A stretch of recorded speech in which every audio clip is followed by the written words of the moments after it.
क्या आपने कभी सोचा है कि हम इस दुनिया में आने से पहले कहाँ थे? क्या हम थे भी? और जब ये जीवन समाप्त होगा तो क्या हम फिर से होंगे या बस अंधेरा? ये सवाल जितने गहरे हैं उतने ही पुराने।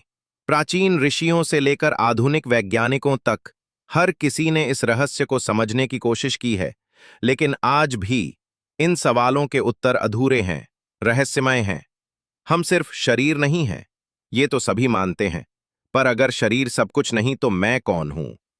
जब शरीर मरता है तो क्या मैं भी खत्म हो जाता हूं, या कुछ बाकी रहता है जो इस जीवन से आगे भी यात्रा करता है? भारतीय दर्शन कहता है, हम आत्मा हैं, शरीर नहीं। आत्मा अजर है, अमर है, ना वो जन्म लेती है ना मरती है। जैसे कोई पुराने वस्त्र त्याग कर नए वस्त्र पहनता है, वैसे ही आत्मा एक शरीर छोड़कर दूसरे में प्रवेश करती है। इस प्रक्रिया को कहते हैं पुनर्जन्म।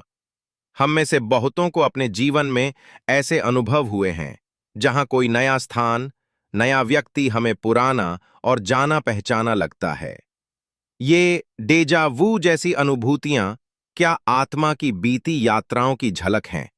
भारत में कई बच्चों ने अपने पिछले जन्मों की बातें बताई हैं, जैसे श्यामा बोस, जिसने अपने पिछले जन्म की मां, गांव और जीवन को पहचाना, या तन्मय वर्मा, जिसने अपने मरने की घटना तक विस्तार से बताई। डॉक्टर यान स्टीवेंसन नाम के वैज्ञानिक ने ऐसे 2000 से अधिक केस स्टडीज की। उन्होंने पाया कि बच्चों में कुछ ऐसी यादें होती हैं जो सिर्फ कल्पना नहीं हो सकती। क्या ये सब प्रमाण हैं कि आत्मा सच में एक शरीर छोड़कर दूसरे में प्रवेश करती है? अब बात करते हैं मृत्यु के बाद की। हिंदू परंपरा कहती है, मृत्यु के बाद आत्मा 13 दिन तक प्रेत अवस्था में रहती है। वो अपने घर, परिवार, रिश्तेदारों को देखती है। वो बोल नहीं सकती, पर सब महसूस कर सकती है। 13वें दिन यमदूत आत्मा को लेकर यमलोक की ओर ले जाते हैं। वहां कर्मों के आधार पर निर्णय होता है कि आत्मा को स्वर्ग मिलेगा या नर्क, या फिर वह पुनर्जन्म लेगी।